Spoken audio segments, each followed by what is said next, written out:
Welcome to the session. We are on page 36 of this book, The Golden Lotus Sutras, The Creative Transformation, The Golden Lotus Sutras on Spiritual Practice by our teacher, Master Chopak Suri. So I had been talking about a video of Master Choa in which he is being interviewed for prayer, devotion, attitude towards God, and so on. I had posted that on the website and in the group. Please do share how you found it, whether you have understood it, whether you have, appreciated it. What did you like about it? And please do share that whenever possible.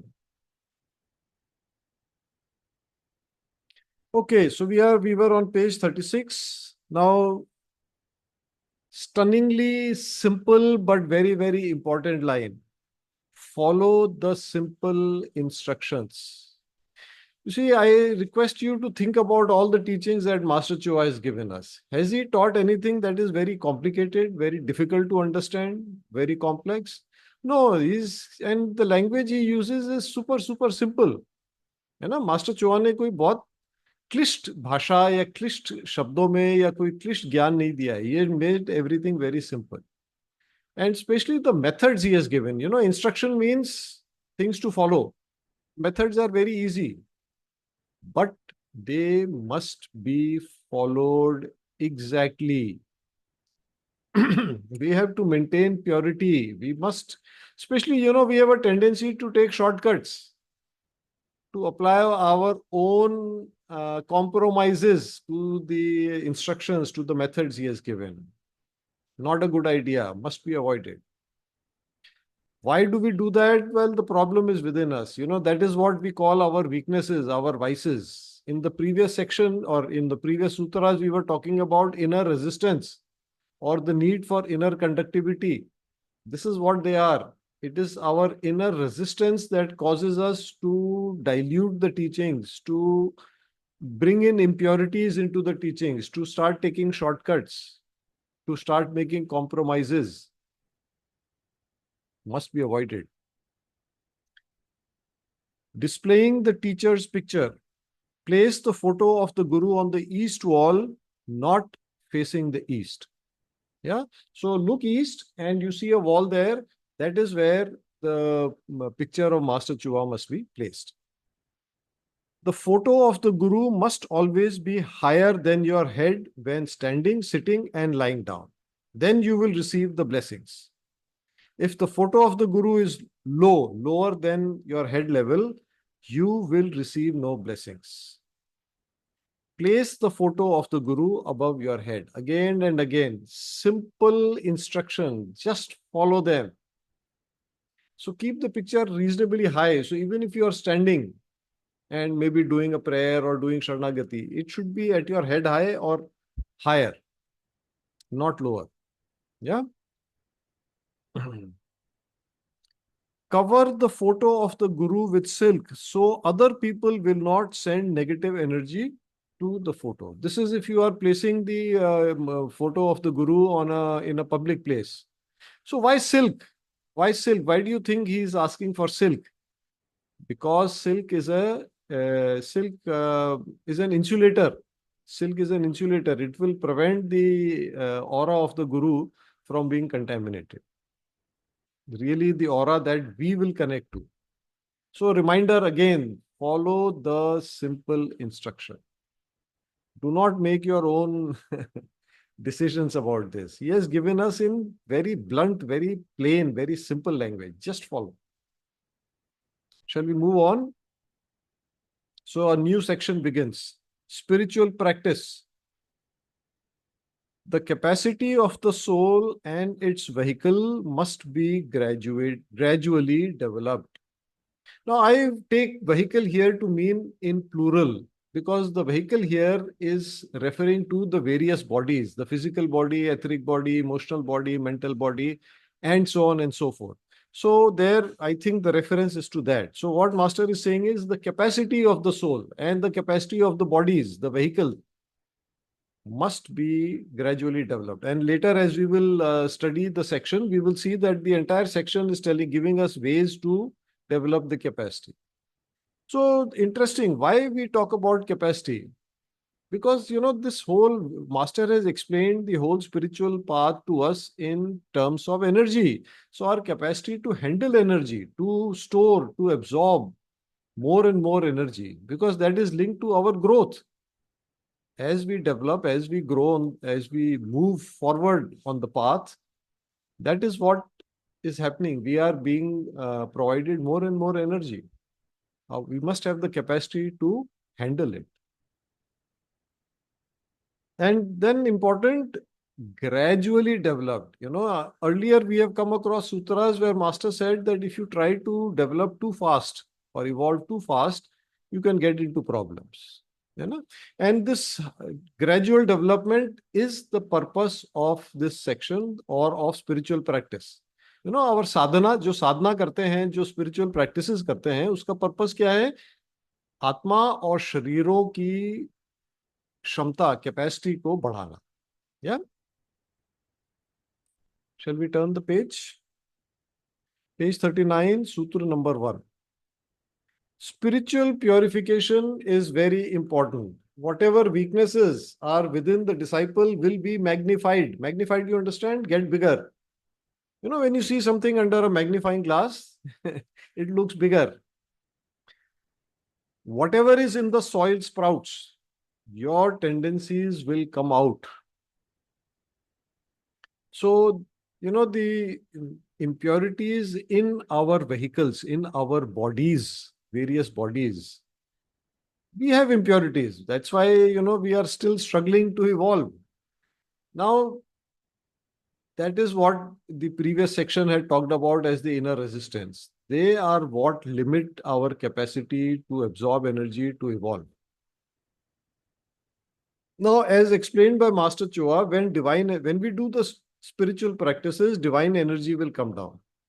As it comes to the base of the spine and brings up the kundalini will rise. This kundalini is like fertilizer. So that is the reference here. Whatever is in the soil sprouts. Why? Because you are putting fertilizer. When you put fertilizer, let's say you have a nice lawn, patch of grass. Now you put fertilizer. The grass will grow fast, but also the weeds, the impurities will also grow. So the same thing is happening. जब हमारे शरीर में कुंडलिनी उठती है, तो वो हर चीज को बढ़ा देती है. And may I remind you, at least those of us who are in India, we have so many so-called gurus. And I don't say that they are not gurus. I mean, they are somewhat spiritually evolved people. But because they perhaps did not do sufficient purification, many of them are now in jail. They are in prison. आप समझ रहे हैं ना, कई हमारे जो बहुत आध्यात्मिक गुरु रहे हैं इन दिनों में, वो जेल में हैं. क्यों? बिकॉज अस्वच्छता, not sufficient purification. The body has to be prepared through proper diet and proper physical exercise so that your body can handle more spiritual energy. Let's read the next one also. Too much intense divine energy, too much divine oneness, too much divine ecstasy may cause the body to become sick, to become permanently damaged or die. If some of you have done the Arhatic yoga class, then you were taught about the Kundalini syndrome. So different bodies, Kundalini syndrome can be physical, emotional, mental, and so on. So if you have your notes, you can go through them and relate these sutras to that. But what Master is saying, again, load versus capacity. The bodies have a certain capacity at this time. If too much energy is coming down, it's like you have a bulb, electrical bulb. Now that is supposed to be used at 220 volts, let us say in India. But if you put it connected to 440 volt supply, what will happen? The capacity of the bulb is not sufficient to handle that input of energy, electrical energy. So what will happen? The bulb will blow up. And again, let me remind you, we have read about several gurus, very, very highly evolved spiritual souls, who have had serious health problems or who have left the body early. So master is giving clear direction, proper diet. You see, there is no need to, there is no question of balance. You have to just keep preparing the body, keep working on purification, purification, purification. And for the body, physical body, for example, master says proper diet and proper physical exercise. Good enough. Right? So that's what it is. Now, how do you, maybe perhaps you, when you say, how do we practice, how do we get to the right balance? You are talking about how can we avoid having too much intense energy. So I think the guidance given there is that you are at a particular level of practice, a particular intensity, frequency of practice. If you find that you are having health issues, you are advised to reduce it temporarily for some time until your body becomes better. Yeah. And Master Choa has, even in the Arhatic class, first priority is purification, physical purification, inner purification. Yeah. And, in Patanjali Yoga Sutra, is the Rishi Patanjali is supposed to be the founder of the school of yoga, the Ashtanga school of yoga. The first, out of the 8 limbs of Ashtanga Yoga, the first 3 limbs are again to do with body and character. The first one is yam, the second one is niyam. These are like the do's and don'ts of our virtues and vices. And the third one is asana. Asana is referring to hatha yoga, or the physical exercise part of hatha yoga. Okay, shall we go on? Detachment has nothing to do with coldness. It has nothing to do with being dried up. It does not mean that you have to be indifferent. The real meaning of detachment is to realize that nothing is permanent. So the previous subsection, the last 2 sutras were dealing with the physical body. Now we are coming to the emotional, mental bodies. Now this is a very very common misconception. ये एक गलत सोच है कि detachment का मतलब है कि अब indifferent or cold. So that is not the meaning at all. Here what we are being told is कि it has nothing to do with being cold. Rather, it is the ability to be unaffected. You see, actually, Master has explained it very beautifully. He has said that for all of us who are at the stage that we are, detachment really means ability to detach. You see, detachment is a state. Through some actions, we will come to that state. What is the action? Learn to detach. And for that, we have this beautiful technique, cut. No? So, when I attended Master's workshop for the first time, he started his workshop with this teaching. He said, Dukha, misery, human misery is because of attachment. And attachment is because we do not accept change. Now, unfortunately, in this world, everything is changing every moment. As I do this, between 2 clicks, the world is changing. Maybe we don't notice the change, but somewhere something has happened. Somewhere something has happened. The only constant in the world is change. Nothing is permanent or forever. Whether it is your health, your wealth, your relationships, your social positions, your maybe some position of power, some prestige, and so on. Today it is something, tomorrow it may be something else. Detachment is to realize that nothing is permanent. So when it changes, if we are attached, we suffer. Detachment means your ability to cut. You say, okay, that was yesterday. Now today, different thing, different reality. Yeah. Okay, let's go on. Page 40. Becoming detached is like a child giving up toys. When a person reaches a certain level of maturity, he will become detached. So it's like that, It's a sign of maturity. Children will get very attached to a toy. But have you seen also that children forget also very quickly? Give them a new toy, they have forgotten the old toy. That is what we need to be like. So our ability to detach or de-attach, that is the sign of maturity. Like, for example, in comforts, we get used to a certain level of comfort or certain number of comforts. Some pleasure, some fun. It's all right. It's absolutely fine to enjoy comforts, pleasures, have some fun and so on. But we should not get attached to them. Today they are there, tomorrow they may not be there. It should not mean that we become dysfunctional. It does not mean that we become miserable or unproductive without them. For example, your sadhana. You say, okay, I will do sadhana because, world, everything is going on well. Tomorrow things don't go well.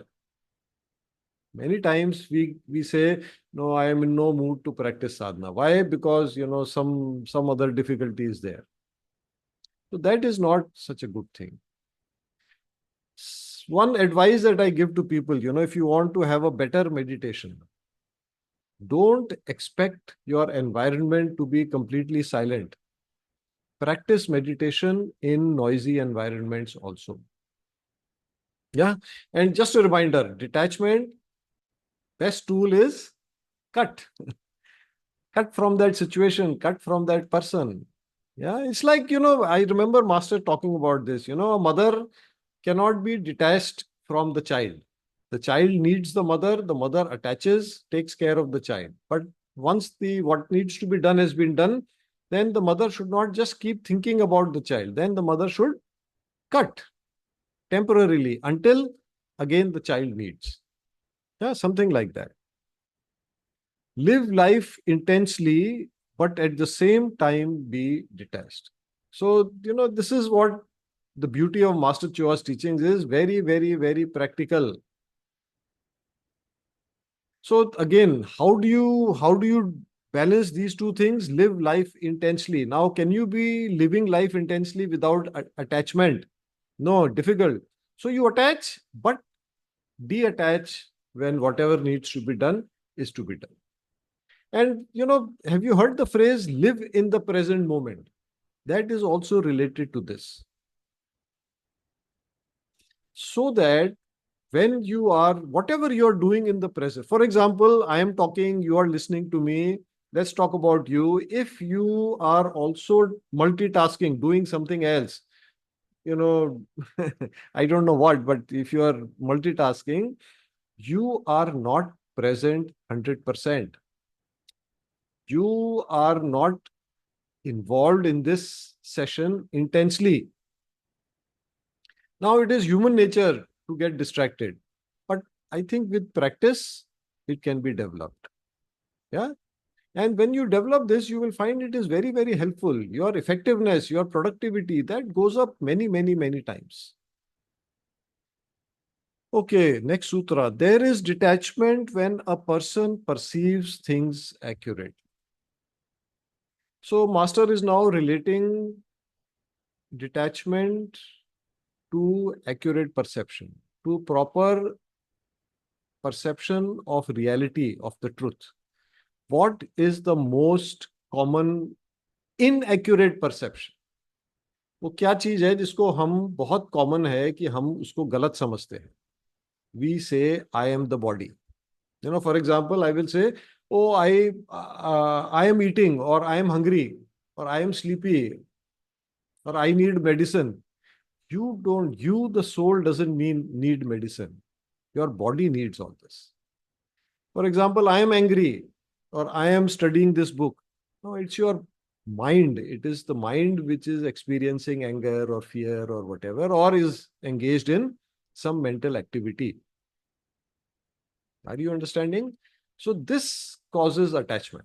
This inaccurate perception that you are the body or the bodies and not the soul, and this losing sight of the fact that you are the soul. क्या है कि वैसे तो पता है हमें theoretically, intellectually we know But in practice, when the moment comes, we forget. Right? So that again, थोड़ा practice करेंगे, आज से ही शुरू कीजिए, do it every day, you will find a lot of change in short time. And I'm telling you, it will make a big difference to your level of happiness.